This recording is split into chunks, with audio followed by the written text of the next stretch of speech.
Next method of charging की बात करते हैं, that is charging by induction. बच्चों हमने 3 मेथड ऑफ चार्जिंग डिस्कस किए हैं। पहला था चार्जिंग बाय फ्रिक्शन या चार्जिंग बाय रबिंग, सेकंड था आपका चार्जिंग बाय कंडक्शन या चार्जिंग बाय कॉन्टैक्ट, तीसरा है आपका चार्जिंग बाय इंडक्शन। बच्चों ध्यान रखना है, इंडक्शन में there should be no physical contact. अगर आपने बॉडीज को फिजिकली कॉन्टैक्ट में ला दिया तो फिर वो इंडक्शन नहीं होगा, फिर वो कंडक्शन का केस बन जाएगा।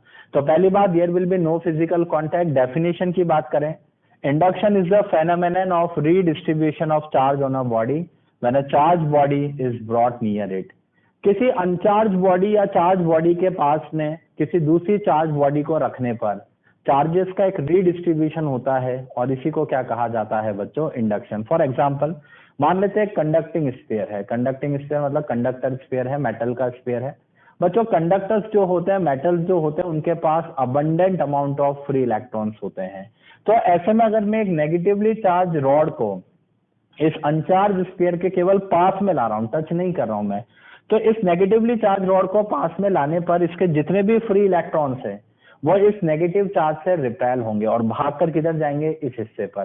सिमिलरली अगर सब नेगेटिव चार्ज इलेक्ट्रॉन इधर आ गया तो इधर उतनी ही डेफिशिएंसी ऑफ इलेक्ट्रॉन क्रिएट हो गई है। बच्चों ध्यान रखिएगा, पॉजिटिव चार्ज का मतलब डेफिशिएंसी ऑफ इलेक्ट्रॉन है, ये ना समझे कि इलेक्ट्रॉन उधर चले गए और प्रोटॉन इधर खिंच गए। मैंने आपको कल भी बताया था, बॉडी पे जो भी चार्ज वगैरह आते हैं that is only due to transfer of electron. Protons अपनी जगह से नहीं हिल सकते, वो स्ट्रॉन्गेस्ट फंडामेंटल फोर्स से बाउंड होते हैं। तो बस मैं ये कहना चाह रहा हूँ, इलेक्ट्रॉन इधर चले गए, ये नेगेटिव रीजन बन गया है और इधर इलेक्ट्रॉन्स की कमी हो गई है, इसलिए इसको हम पॉजिटिव रीजन से दिखा देते हैं। ये जो रीडिस्ट्रीब्यूशन ऑफ चार्ज हुआ है बच्चों, दिस इज कॉल्ड इंडक्शन। मगर एक बात पर ध्यान दीजिएगा, अभी भी बॉडी पर नेट चार्ज क्या है, 0। आपको भी बताएंगे, जब तक आप अर्थिंग वगैरह या कोई और तरह के मैकेनिज्म नहीं करते हैं तब तक अगर अभी आप देखेंगे तो बाय कंजर्वेशन ऑफ चार्ज इस बॉडी पर नेट चार्ज क्या है, 0। जितने इलेक्ट्रॉन इधर गए होंगे उतना ही पॉजिटिव चार्ज इधर क्रिएट किया होगा, इस पर नेट चार्ज अभी कुछ भी नहीं है, 0 चार्ज है। दूसरी बात बच्चों, अब नोट की थोड़ी छोटी मोटी बातें पहले आपको बता देता हूँ। सबसे पहली बात, इंडक्शन बॉडी फेनोमेनन है। बॉडी फेनोमेनन का मतलब है सिर्फ बॉडीज पर लागू होता है, पार्टिकल्स पे नहीं। आप इलेक्ट्रॉन प्रोटॉन जैसे चार्ज पार्टिकल्स में इंडक्शन नहीं करेंगे, पार्टिकल्स पर इंडक्शन का कॉन्सेप्ट लागू नहीं होता है। और बच्चों आप खुद ही सोचो, मैं आपसे पूछूं प्रोटॉन में कितने फ्री इलेक्ट्रॉन होंगे, तो क्या ये पॉसिबल है क्या? पार्टिकल के लेवल पर हम इलेक्ट्रॉन प्रोटॉन की बात कर रहे हैं अगर, तो उसके अंदर तो हम इलेक्ट्रॉन प्रोटॉन नहीं दिखा सकते। यहाँ तो बॉडी है, बॉडी के पास एक डेफिनेट साइज है, तो यहाँ इलेक्ट्रॉन्स इधर चले गए तो हम दिखा सकते हैं। तो इसलिए पहली बात आपको ध्यान रखनी है कि इंडक्शन की सारी बात केवल और केवल बॉडीज पर लागू होती है, पार्टिकल्स पर नहीं लागू होगी। दूसरी बात, एक फॉर्मूला है, फॉर्मूला ये होता है बच्चों, मैक्सिमम इंड्यूस चार्ज जो होता है that is equal to minus Q naught bracket में 1-1/k। फॉर्मूला अभी आपको थोड़ा सा ध्यान ही रखना है, आगे जाके हम एक हेडिंग पढ़ेंगे इलेक्ट्रिक फील्ड लाइंस का, वहां आपको बताएंगे कि मेटल के अंदर इंड्यूस इलेक्ट्रिक फील्ड होता है E0 1-1/k, और उसी से इस तरह के फॉर्मूले डिराइव किए जाते हैं। कैपेसिटर में भी इसका आगे डिस्कशन होगा, अभी बस आप 2 मिनट फॉर्मूले को ध्यान रखें और फॉर्मूला क्या कन्वे कर रहा है वो ज्यादा इंपॉर्टेंट है। फॉर्मूला आपको यूज नहीं करना है, आपको उसके रिजल्ट्स को ध्यान में रखना है। ये जो लिखा है मैंने, this is the induce charge, maximum induce charge की बात कर रहे हैं बच्चों। एक और चीज ध्यान रखिएगा, इंडक्शन डिस्टेंस डिपेंडेंट फेनोमेनन, एक पर्टिकुलर डिस्टेंस पर ही काम करता है। ऐसा नहीं है कि आप एक चार्ज ऑब्जेक्ट को कोटा में रख दें और एक दूसरे अनचार्ज ऑब्जेक्ट को यहाँ से 500-700 किलोमीटर की दूरी पर रखेंगे तो इंडक्शन हो जाएगा, नहीं। इंडक्शन थोड़ा सा डिस्टेंस डिपेंडेंट है, पास रखा होना जरूरी है। लार्ज डिस्टेंसेस पर ये इंडक्शन का फेनोमेनन देखने के लिए नहीं मिलता है। तो यहाँ जो मैंने लिखा है ये इंड्यूस चार्ज है, क्यू नॉट को इंड्यूसिंग चार्ज कहा जाता है। इंड्यूसिंग चार्ज मतलब जिसकी मदद से आप इंडक्शन कराते हैं, इंड्यूस चार्ज मतलब उसका आउटपुट, जो हमें चार्ज इंड्यूस होके मिल रहा है बॉडी पर, उसको हम इंड्यूस चार्ज कहते हैं। के जो है that is dielectric constant of medium. Dielectric constant क्या है, अभी थोड़ी देर में हम कूलम्ब्स लॉ में इसके बारे में जानेंगे, मगर के डाइलेक्ट्रिक कांस्टेंट ऑफ मीडियम होता है। जैसे किसी मीडियम का रिफ्रैक्टिव इंडेक्स अभी आपने पढ़ा होगा, लाइक एयर के लिए 1, वाटर के लिए 4/3, इस तरह से। तो उसी तरह से किसी मीडियम का एक डाइलेक्ट्रिक कांस्टेंट होता है जो उसके पोलराइजिंग एबिलिटी बताता है। आगे की चीजें, अभी मान लीजिए कि कोई मीडियम का कांस्टेंट पैरामीटर एक नंबर होगा। नेगेटिव साइन बच्चों मोस्ट इंपॉर्टेंट, नेगेटिव साइन क्या इंडिकेट कर रहा है? नेगेटिव साइन ये इंडिकेट कर रहा है कि जो भी इंड्यूस चार्ज आता है बॉडी पे that is always of opposite nature of that of inducing charge. अभी आप आगे देखेंगे, मैं आपको इंडक्शन करके दिखाऊंगा कि जिस तरह का आप इंड्यूसिंग चार्ज लाएंगे, इंड्यूस चार्ज हमेशा उससे ऑपोजिट नेचर का आता है। और सबसे बड़ी बात बच्चों, ये आगे की छोटी सी बात है मगर यहीं से हमें पकड़ के चलनी है। मेटल के लिए के की वैल्यू इनफाइनाइट होती है। मेटल के लिए अगर मैं के की वैल्यू वहां इनफाइनाइट रखता हूं तो इंड्यूस चार्ज बराबर आता है माइनस क्यू नॉट। यानी यहां से हमें ध्यान रखना है, मेटल्स के केस में equal and opposite charge induce होता है। मैं फिर से दोहरा देता हूं बच्चों, मेटल्स के केस में equal and opposite charge induce होता है। आगे कई बार हम ऐसे क्वेश्चन करेंगे कि मान लीजिए एक मेटेलिक शीट है और इधर आपने अगर एक प्लस क्यू का पॉइंट चार्ज रखा है तो उसके सामने के फेस पर equal and opposite minus Q का चार्ज इंड्यूस होगा। तो उसके लिए मैंने अभी से बता दिया है, मेटल के केस में equal and opposite charge induce होता है। अब ये हम देखेंगे आगे कि इंडक्शन से किसी बॉडी पर चार्ज किस तरह से लाया जा सकता है। उसके दो अप्रोचेस हम यहाँ पे डिस्कस करेंगे, तो आप उस चीज को थोड़ा सा ध्यान से समझें। हाँ तो बच्चों, चार्जिंग बाय इंडक्शन से हम किस तरह से बॉडीज पे चार्ज ला सकते हैं, उसके लिए अब हम यहाँ पर दो मेथड देखते हैं। पहला मेथड, एनसीईआरटी में भी इस तरह के आपको ये मेथड दिए हुए हैं, आप वहां पे भी डायग्राम्स को बहुत अच्छे से देख के समझ सकते हैं। पहला मेथड लेते हैं जिसमें हम अर्थिंग के थ्रू चार्ज बॉडी पर लेकर आते हैं। क्या है कॉन्सेप्ट, जरा देखिएगा। 5 डायग्राम से मैंने इसको समझा रखा है। पहला नंबर डायग्राम है जिसमें हमने एक न्यूट्रल कंडक्टिंग स्फीयर दिखाया है। बच्चों कल भी मैंने आपको बताया था, न्यूट्रल कंडक्टिंग स्फीयर का मतलब ये नहीं है कि उसमें चार्ज पार्टिकल प्रेजेंट नहीं है।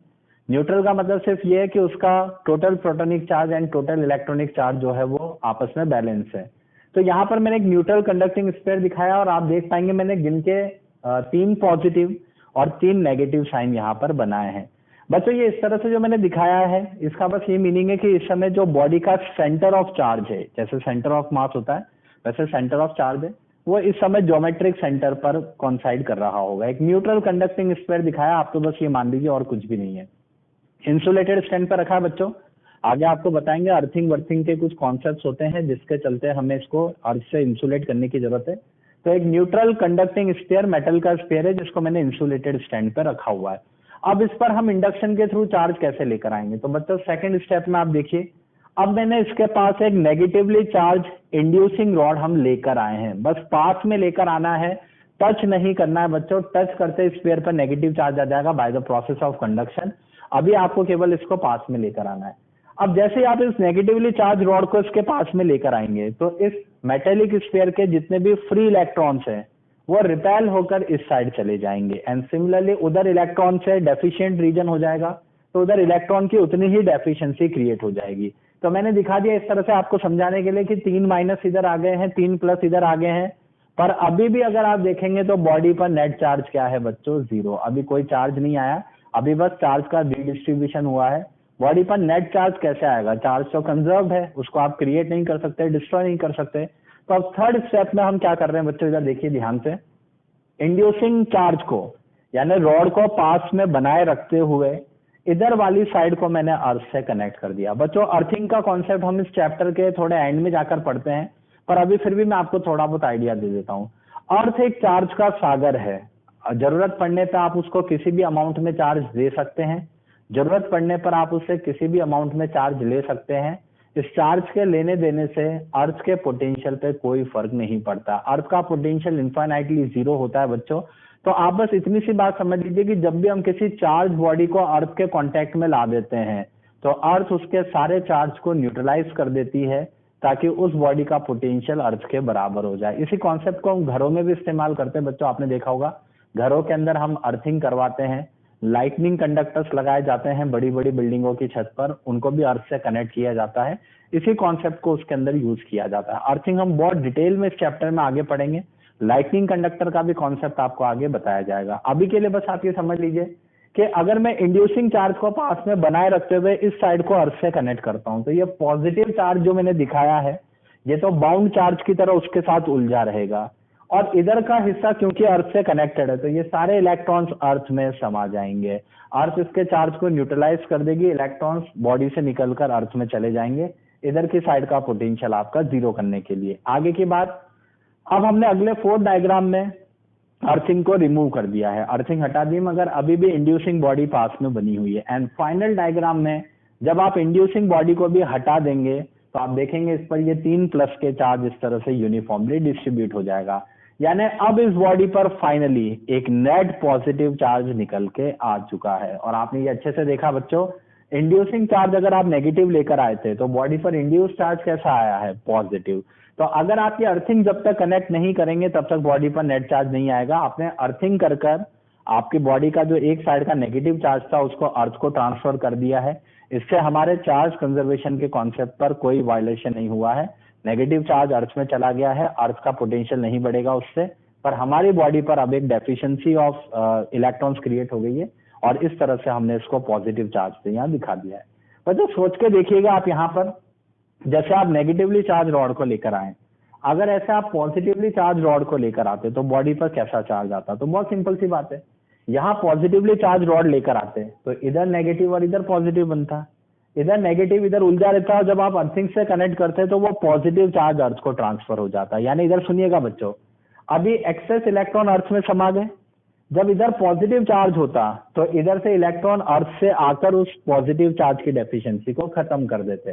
तो अर्थ से इलेक्ट्रॉन आ भी सकते हैं, अर्थ में इलेक्ट्रॉन जा भी सकते हैं। अर्थ हमारे लिए एक चार्ज के इनफाइनाइट सोर्स एंड सिंक की तरह काम करती है। तो आप सोच के देखिए कि अगर यहाँ पॉजिटिवली चार्ज रॉड लेकर आते तो इधर नेगेटिव फिर इधर पॉजिटिव होता, पॉजिटिव अर्थ में चला जाता एंड फाइनली आप देखते कि लास्ट स्टेप पर आने पर बॉडी पर एक नेट नेगेटिव चार्ज निकल के आता। तो ऐसे में इंडक्शन में कोई सा भी चार्ज आप ला सकते हैं, पॉजिटिव ला सकते हैं, नेगेटिव ला सकते हैं, मगर जो भी फाइनल इंड्यूस चार्ज आएगा वो इंड्यूसिंग चार्ज का ऑपोजिट नेचर का होगा। तो इस चीज का हमें ध्यान रखना है।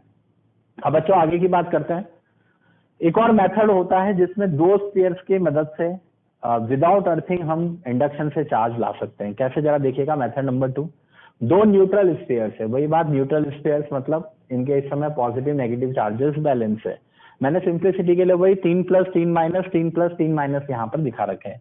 अब आप क्या करिए, दोनों स्फीयर्स को आपस में कांटेक्ट में लेकर आ जाइए। इन दोनों स्फीयर्स को हमने पास में टच करके रख दिया और इधर हम एक इंड्यूसिंग चार्ज, एक नेगेटिवली चार्ज रॉड को लेकर आ गए। बच्चों ये ब्लू वाला इंड्यूसिंग चार्ज इससे टच नहीं करना है, केवल ये दोनों स्फीयर हमने आपस में टच किए। देखो मैंने सिंप्लिसिटी के लिए दिखा दिया है। जब आप दोनों स्फीयर्स को टच में ला देंगे तो इनके बीच में चार्जेस के रीडिस्ट्रीब्यूशन हो सकते हैं। मैंने ऐसे दिखा दिया, ये पैसेज खुला हुआ है, यानी ये दोनों बॉडीज आपस में चार्ज एक्सचेंज कर सकती है। एक सिंगल बॉडी की तरह ये यहाँ पे बिहेव करेगी। अब क्या होगा, ये जो नेगेटिव चार्ज है, जैसे आपने इन दोनों को टच में लिया, ये नेगेटिव चार्ज जो है तो इसके 3 प्लस को तो इधर खींचेगा ही खींचेगा, साथ में उधर के 3 प्लस भी इधर आ जाएंगे। यूं कह दीजिए आप समझाने के लिए चार्ज को, या दूसरे शब्दों में आप कह सकते हैं कि इसके फ्री इलेक्ट्रॉन्स को पुल करेगा, इसके फ्री इलेक्ट्रॉन्स को पुल करेगा। तो इधर मैंने टोटल गिनकर 6 नेगेटिव दिखा दिए, सिमिलरली इधर गिनकर वही 6 पॉजिटिव दिखा दिए हैं। अब आप क्या करें, जब ये पोलराइजेशन, ये रीडिस्ट्रीब्यूशन ऑफ चार्ज हो गया, देख पा रहे होंगे 3 और 3 6 पॉजिटिव इधर, 3 और 3 6 नेगेटिव मैंने इधर दिखा दिए। अब आप इस समय इन दोनों स्पेयर्स को अलग कर दीजिए। जैसे आप दोनों स्पेयर को अलग करेंगे तो इधर टोटल 6 पॉजिटिव रहेंगे, इधर वही टोटल 6 नेगेटिव। इंड्यूसिंग चार्ज को पास में बनाए रखना है और फिर फाइनल स्टेप के अंदर जब आप इंड्यूसिंग चार्ज को हटा देंगे और दोनों स्पेयर्स को थोड़ा दूर कर देंगे तो इनके चार्जेस पूरी बॉडी पे डिस्ट्रीब्यूट हो जाएंगे। फाइनली स्पेयर ए पर 6 पॉजिटिव का चार्ज आ जाएगा, स्पेयर बी पर आप देख पा रहे होंगे 6 नेगेटिव का चार्ज आ जाएगा। तो अब फाइनल कंडीशन में अगर आप देखेंगे तो sphere A will get positively charge and sphere B will get negatively charge. बच्चों ध्यान से देखिए, कंजर्वेशन ऑफ चार्ज का कहीं पे भी वायलेशन नहीं हुआ है। सिस्टम का टोटल इनिशियल चार्ज क्या था, 0। अभी अगर मैं समझाऊं इसको एक बार के लिए ऐसे ही, अगर आप देखेंगे अभी +6 और -6 तो जुड़कर भी नेट चार्ज अभी भी क्या है, 0। बस हमने क्या किया है, डेफिशिएंसी को दोनों बॉडीज में आधा आधा मतलब बांट दिया है। इलेक्ट्रॉन की डेफिशिएंसी हो या फिर इलेक्ट्रॉन की जो एक्सेस है उसको हमने डिस्ट्रीब्यूट कर दिया है। तो इस तरह से विदाउट अर्थिंग हम इंडक्शन के थ्रू बॉडीज पे चार्ज ला सकते हैं। इसमें भी वही बात करनी है बच्चों आपको। सोचो अगर नेगेटिव की जगह यहाँ पॉजिटिवली चार्ज रॉड लाते तो क्या होता, यहाँ पॉजिटिव लाते तो इस पर 6 नेगेटिव, उस पर 6 पॉजिटिव आता। तो स्पेयर ए पर फाइनली कौन सा चार्ज होता, नेगेटिव चार्ज, और स्पेयर बी पर कौन सा आता, पॉजिटिव चार्ज। तो वो आप सोच के अपने हिसाब से आंसर कर सकते हैं।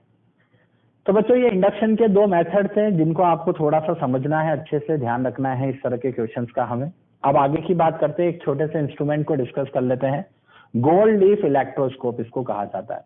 बच्चों पुराने जमाने में इसका यूज किया जाता था to detect the presence of charge. किसी बॉडी पे चार्ज है या नहीं है इसका पता लगाने के लिए गोल्ड लीफ इलेक्ट्रोस्कोप का इस्तेमाल करते थे। क्या है सेटअप इसका, जरा देखिएगा। एक मेटेलिक बॉब है जिसको एक मेटेलिक रॉड से कनेक्ट किया गया है। एक ग्लास का जार होता है और इसके अंदर इस रॉड के जो लोअर एंड है उस पर दो हिंज गोल्ड लीव्स को कनेक्ट किया जाता है। बच्चों हिंज्ड गोल्ड लीव्स का मतलब क्या है? गोल्ड की लीव्स है और उनको यहाँ से हिंज किया गया है, they are free to move. इस तरह से ये मूव करने के लिए फ्री है। अगर आप देख पा रहे हो इस तरह से ये गोल्ड की लीव्स है और ये इस तरह से मूव करने के लिए फ्री है। यहाँ से इनको हिंज किया गया है, इसी को हम हिंज गोल्ड लीव्स का इस तरह से नाम दे रहे हैं। सेटअप आप यहाँ पर देख पा रहे होंगे पूरा का पूरा जिस तरह से, मैं यहाँ पर आपको इस तरह से बता देता हूँ। ये इस तरह से गोल्ड लीव्स है और ये मेटेलिक बॉब का केस यहाँ पर बना हुआ है। अब आप जैसे ही इनिशियली लीव्स जो है दोनों इस तरह से पास में टच रहती है, एकदम एमजी के चलते सस्पेंडेड बॉल सिस्टम में हम पढ़ेंगे आगे। इनिशियली ये लीव्स जो है दोनों इस तरह से पास में रहेगी। जैसे ही आप एक पॉजिटिवली चार्ज रॉड को या नेगेटिवली चार्ज, जैसे मैंने डायग्राम बनाया, चलो नेगेटिवली चार्ज से समझ लेते हैं। आप नेगेटिवली चार्ज रॉड को इस मेटल से टच करेंगे तो टच करने पे by the process of conduction वो नेगेटिव चार्ज इस बॉडी को ट्रांसफर होगा। ये पूरा एक ऐसे सिंगल बॉडी यहाँ पे ट्रीट कर रहा है। नेगेटिव चार्ज इसको ट्रांसफर हुआ तो नेगेटिव चार्ज यहाँ से यहाँ गया और यहाँ से गोल्ड लीव्स पर दोनों पर चला जाएगा। अब बच्चों दोनों गोल्ड लीव्स पर अगर नेगेटिव चार्ज जाएगा तो आप समझ पा रहे होंगे नेगेटिव नेगेटिव के बीच में क्या होगा? रिपल्शन। तो जैसे ही आपने इस रॉड को अगर टच किया और दोनों लीव्स में डिपल्शन के चलते अगर डाइवर्जेंस हो गया, यानी दोनों लीव्स अगर दूर चली गई, तो आप समझ जाइए कि जिस रॉड को आपने टच किया है वो चार्ज रॉड है। अब आप सोचिए अगर ये न्यूट्रल रॉड होती, इस पर कोई चार्ज ही नहीं होता और फिर मैं इसको यहाँ टच करता तो क्या ये लीव्स डाइवर्ज करती? क्या जवाब है नहीं करती। तो अगर लीव्स डाइवर्ज नहीं कर रही है इसका मतलब इन पर कोई चार्ज नहीं है, इस वाली रॉड पर कोई चार्ज नहीं है। और अगर इसको टच करने पर ये लीव्स डाइवर्ज कर जा रही है इसका मतलब इस रॉड पर चार्ज है। तो इस तरह से पुराने जमाने में इस इंस्ट्रूमेंट की मदद से ये पता लगाया जाता था कि किसी रॉड पर या बॉडी पर चार्ज है या नहीं है। बच्चों ध्यान रखना है, हमने यहाँ पे टच किया है तो ये कंडक्शन के प्रोसेस के थ्रू यहाँ चार्ज ट्रांसफर हुआ है। अगर आप पॉजिटिवली चार्ज रॉड को टच करेंगे, सोच के देखिए, अगर आप यहाँ पॉजिटिवली चार्ज रॉड को टच करेंगे तो भी इस पूरी बॉडी पे पॉजिटिव चार्ज जाएगा, इधर भी पॉजिटिव जाएगा, इधर भी पॉजिटिव जाएगा, पॉजिटिव पॉजिटिव के बीच में भी रिपल्शन ही होगा। तो भले आप इस पर नेगेटिवली चार्ज रॉड को टच करें, आप पॉजिटिवली चार्ज रॉड को टच करिए, दोनों केस में लीव्स डाइवर्ज करेगी और आपको पता चल जाएगा कि टच की गई रॉड के ऊपर चार्ज है या नहीं है।